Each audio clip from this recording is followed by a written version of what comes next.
What's going on? What's going on? Part two of game day. Listen, I have a subscriber, very nice fella. I haven't met him in person, but he's a subscriber. I think it's what is it? Is it NCAA? I'm not sure. I'm not sure exactly, but he said something that inspired me. And he said this. He says, "I really love your content. It's fantastic when you're not hating on white people." I said, "Man, I'm in Canada, man. Listen, the white people, I'm good with white people. The white people, I'm good with the whites. They love me, man. They love me. What are you talking about?" I was like, hating on white people. Do I do that? If I do that, I apologize, because I am an equal opportunity hater. I hate on black people, light skin, dark skin, white folk, Chinese, Jewish, Islam, Christian. I'll hate on everybody. I hate on everybody equally. But saying that, and knowing that potentially one of my beloved subscribers felt that I was hating, what I'm going to do right now, I'm going to give you a bonus track right now. And I think this is appropriate, right? I'm going to give you my top 10 white guys of all time in the NBA. Top 10 white dudes of all time, because I'll say anything. Now listen, this is the number one thing. This is the number one point and why this is so relevant at this time. Thank you for bringing it up. Okay? Think about this. There has never been a time where the NBA has such few white people. White people are not, there's not a lot of white guys in the NBA right now. And look at this. The Europeans, the Greeks, all those colonizers, all those colonizer countries, all those others, even the Latino countries, they're way better in basketball now than they've ever been. So why is there less white guys, less non-black men in the NBA now than there was before, when that demographic of player is actually better historically than they've ever been before? That is something to think about. Why is it? And I will say, this is not the best generation of brothers. This is not the best. No, this is not. No, you guys not. This is not the best generation of black guys in the NBA. It isn't. It really isn't. You're not the golden era. You're not. So it's very interesting that there's so many black guys, so few white guys, when the white guys of this era are the best white guys potentially in history. But let's see. My top 10 white dudes of all time, starting with number one on the top of my list, it's got to be the logo. Jerry West. Jerry West give you 40 as fast as anybody else. Will tell you hello and how you doing. Jerry West is number one on my list. Number one on my list is the logo. Jerry West. He can make it happen, baby. He could do it. Jerry could do it. I don't care what you think. He didn't win a lot of championships, but that boy could put it in the basket. Don't play with him. If Jerry West played today, he'd be one of the top 5 guys in the NBA. If he was playing right now. Same skill set. Jerry West playing right now, top 5 guys in the NBA. Today, right now, right? Only 2 guys in my list can say that. Number 2 guy on my list is Larry. Got to give it to Larry. I was going to put the number 3 guy over Larry, who I'll talk about in a minute, and he has a right, but I can't put anybody over Larry for the same reason that Jerry is number 1. Right? Some of y'all thought Bird would be number 1 for me, but no, it's definitely Jerry West. Because some of y'all don't understand basketball history like me, because I'm a basketballologist. Okay? Larry Bird could play the 2, the 3, the 4, and the 5. The only thing I'm not giving him is the 1. Magic could play all 5. Magic could play all 5. Larry could play 4 positions. Magic could play 5. Okay? Larry would have been a Hall of Famer in any of those 4 positions. That's why I say Magic has got to be still, pound for pound, the best basketball player ever to walk the earth. Although I love MJ. Of course, I'm an MJ guy.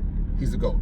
But as far as the versatility of a great basketball player, Magic was it. But we're not talking about Magic right now, because we're talking about the best 10 white guys of all time. Larry's number 2.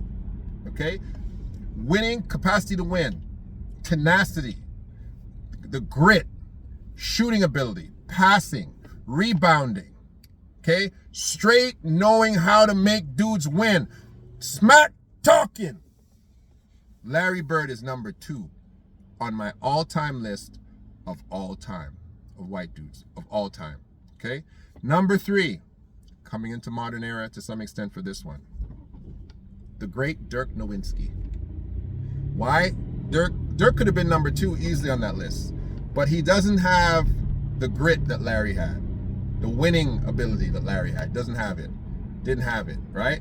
But he beat the crap out of a LeBron James and a and a Dwayne Wade Heat's team, which means you're good with me. You're good with me. You're good with me, baby.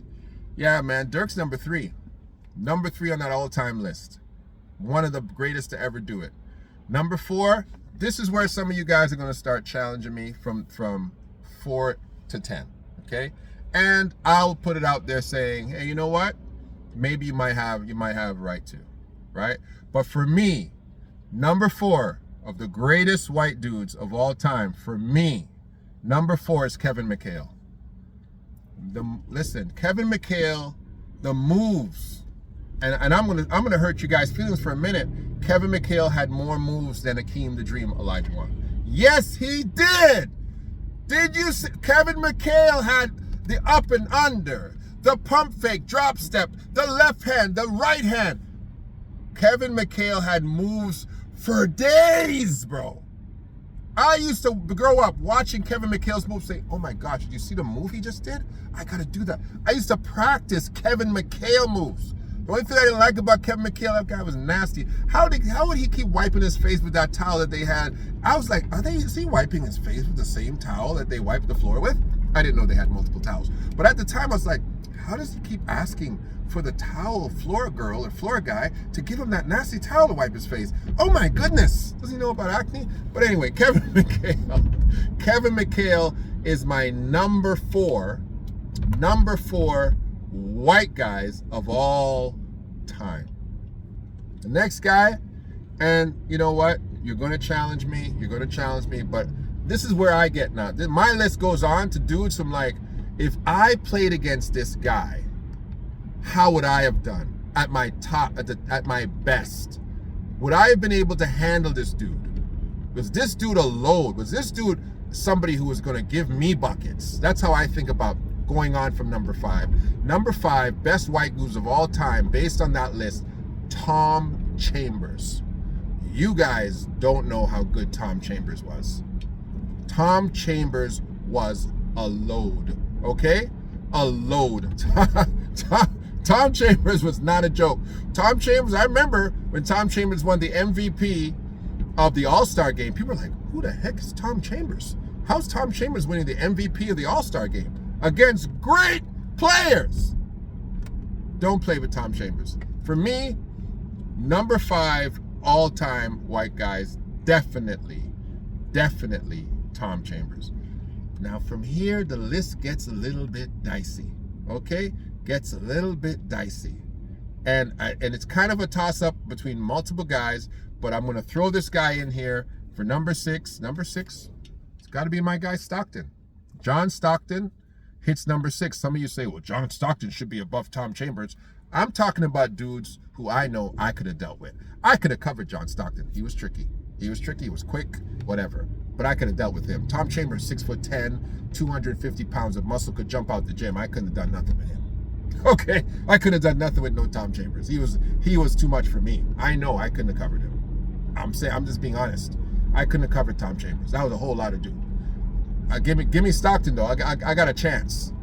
Stockton, 6'7", long arms, quick as a cat. I got a chance against Stockton, but I had no chance against Tom Chambers. He was too big for me, right? But John Stockton, okay, assist leader, John Stockton, part of the Dream Team. Remember, some of y'all don't remember. John Stockton was on the Dream Team, not that fake Dream Team that came after with LeBron. I'm talking about the original Dream Team with Michael Jordan. That Dream Team, yeah, he was on that one.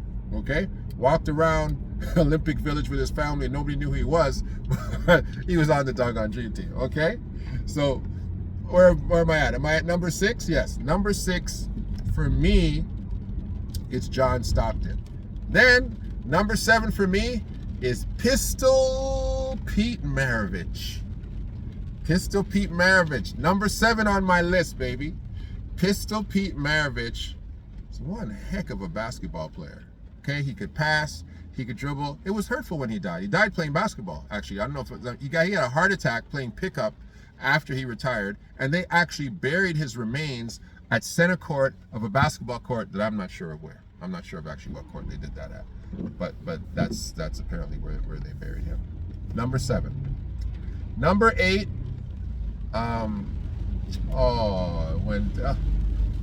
don't forget this guy's name. Oh, thank you. Dragan Petrovic. Drazen Petrovic. Number 8 on my list. May he rest in peace again. Terrible car accident cut this guy's career very short. But Drazen Petrovic, a bad shooting white boy. And he could play the game of basketball. And he took no doggone prisoners. Period. Okay? Number 9. After Dragan Petrovic. Drazen Petrovic. Yeah. I'm going to go with Sabonis. Now, I know. Don't even ask me to say this dude's first name, because I don't know how to say his name. Right? But you guys can spell it out. But Sabonis didn't get to the NBA at his prime. He got to the NBA as an old man. And as an old man, he was tough. He was tough as an old man. He got to the NBA way after his prime. People are like, yo, you should have seen this guy when he was young. When he was young. Imagine a guy is so good, that you could put him in the NBA as an old man and he's still giving dudes buckets. And he's still one of the best centers in the NBA. Okay? And number 10. I cannot come off the air and not make this guy number 10. I can't. First of all, he's a back-to-back MVP. Second of all, he's a Canadian. And third of all, he's my friend. That's right, Steve Nash, number 10. And there you have it, because I played with Steve. Let me tell you a story about Steve Nash. So Steve Nash, as a sophomore from Santa Clara, was coming and playing on the Canadian Olympic team. It's part of the Olympic team, workouts and tryouts and everything like that. We already know who's made that team. We already know. So Steve Nash was there. Okay, 2 things I want to say about Steve Nash, maybe 3, but 2 for sure. Steve Nash was in the Olympic tryout as a sophomore. Remember, sophomore kid, he's about 19 years old, right? He's covering every point guard full court. Baseline to baseline. Giving them all the business. All the business. This far away from you. Every scrimmage, every practice. They didn't ask him to do that. He's the only guy doing it. Baseline to baseline. He's picking you up full court. Okay? That's number 1. Number 2. Remember, he's a sophomore. Quote unquote, there's a lot of great brothers who were playing playing basketball at that time who were Canadians, right? Brother named Turbo was supposed to be the best point guard in Canada. Okay? But Turbo from Montreal, bad player, serious player, but Turbo didn't pass the ball that much. In fact, Turbo, I don't remember you ever passing me the ball. I don't remember ever getting a pass from you, Turbo. You're a bad man. But, bro, you never passed that ball. That rock did not pass. That rock did not squeeze out your hand. You never seen a pass you liked, and you never seen a jump shot you didn't like. But you were a bad man. But, bro, you didn't pass. And so when we were playing with Steve, when they put me on Steve's team, we never lost a game. Never lost a game. Nash would give you that ball in the sweet spot, right where you liked it. Oh, thank you. And the jump shot. Listen, my jump shot was a murderer, okay? If my jump shot was a human being, it would have got life. It'd get the electric chair. Because when Steve put in your hand the ball, he would place it so sweetly. It would just land right where you want it. Oh, the ball would almost hit your hand and then it had to go in. Coming down, running, I'm running the break. Oh, monster dunks, bam! Steve Nash never lost a game. And I was extremely vocal, right? I was like, hey, don't talk to me about no race stuff. Because we had a lot of issues in Canada in respect to race. The national team the Canadian national team, which I still do not rate to this day, used to pick up Canadian farm boys. Those are Canadian farm boys who did not get scholarships, who played on Canadian teams, who were not athletic like we were, and they put those guys in the national team, give them starting roles over guys who were monsters, killing guys. And we didn't like it. We did not like it. And we took exception to it. Okay?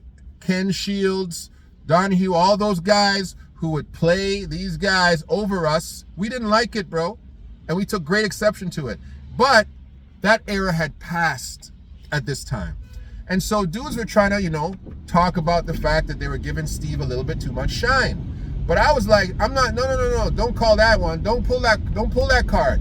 Because this dude here, this little white dude here, nah, baby, he's the truth.